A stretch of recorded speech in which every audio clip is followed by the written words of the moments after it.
Good afternoon. Today we are going to be discussing interracial conflict. We'll also be discussing why interracial conflict occurs, some of the barriers to interracial conflict, and some of the approaches that seek to remedy interracial conflict. Conflict is an inevitable part of the human experience. We deal with it in our work lives, school lives, home lives, and even in our community. Thus, it's essential for individuals to learn how to successfully navigate through conflict. One of the most important things that an individual can do while engaged in conflict is to take note of the varying conflict styles. Conflict styles are often different solely because of the people, um, because of those who are involved, because of their cultural background differences. Some evidence that we can use to support that would be familial relationships, how a person was brought up, and what they were taught while they were being raised, and the social interaction that they have had with other individuals whom are from different racial, ethnic, and cultural backgrounds. When conflict ensues that has anything to do with cultural, racial, or ethnic background differences, the conflict becomes interracial conflict. Because there are often struggles over power and equality, conflict is interracial conflict is often seen as a site of struggle. Several sources of interracial conflict are present-day social inequality, perceptual differences, stereotyping, and conflict styles. In order for individuals to reach a harmonious resolution while engaged in interracial conflict, it's imperative that they at least try to incorporate some of the commandments for racial and ethnic harmony. Some of those commandments are: thou shalt not deny difference, thou shalt practice empathy, thou shalt not judge others, and thou shalt not hoard power. The most important commandment in this scenario to me is thou shalt not deny difference. It is imperative that individuals try to identify the differences that they have with the person whom they are engaging in conflict with. If that can be done, it's easier for individuals to reach a compromise or resolution. Practicing the Ten Commandments alone won't get you where you need to be.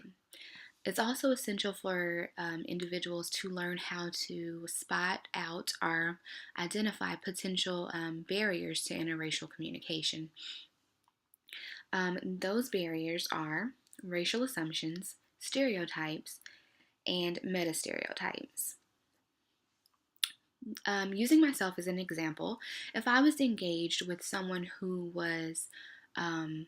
had a different cultural background than I had, a meta stereotype would be me assuming that they thought that that person held stereotypes for, my racial background or ethnic background that they may or may not have. Meta stereotypes actually cause a lot of harm, and it creates boundaries and barriers for communication, for successful communication.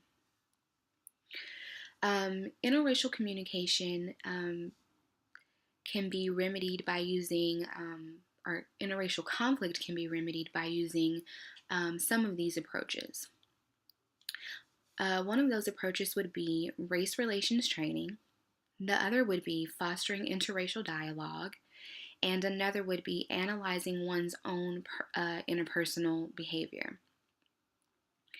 Analyzing your own interpersonal behavior is one of the most important approaches.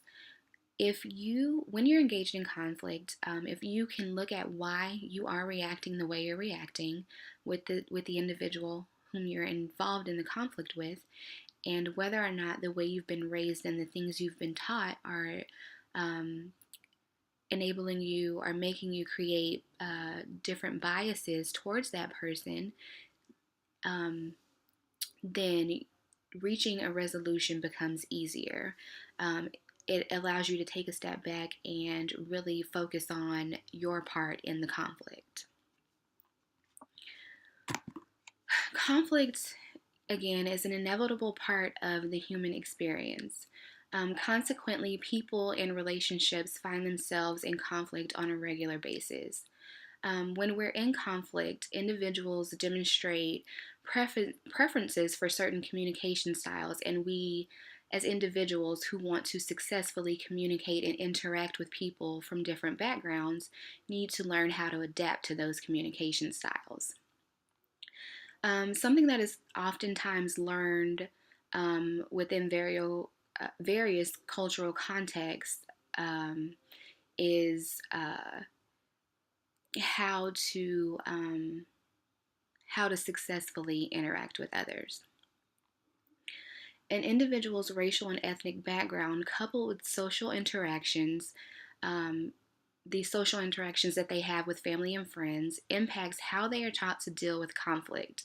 In short, race, ethnicity, and culture are frames through which we view, experience, and perceive conflict.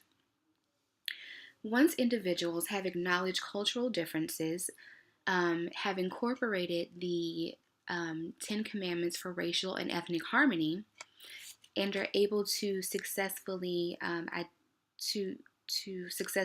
identify potential barriers, resolving interracial conflict on any level will start to become a piece of cake.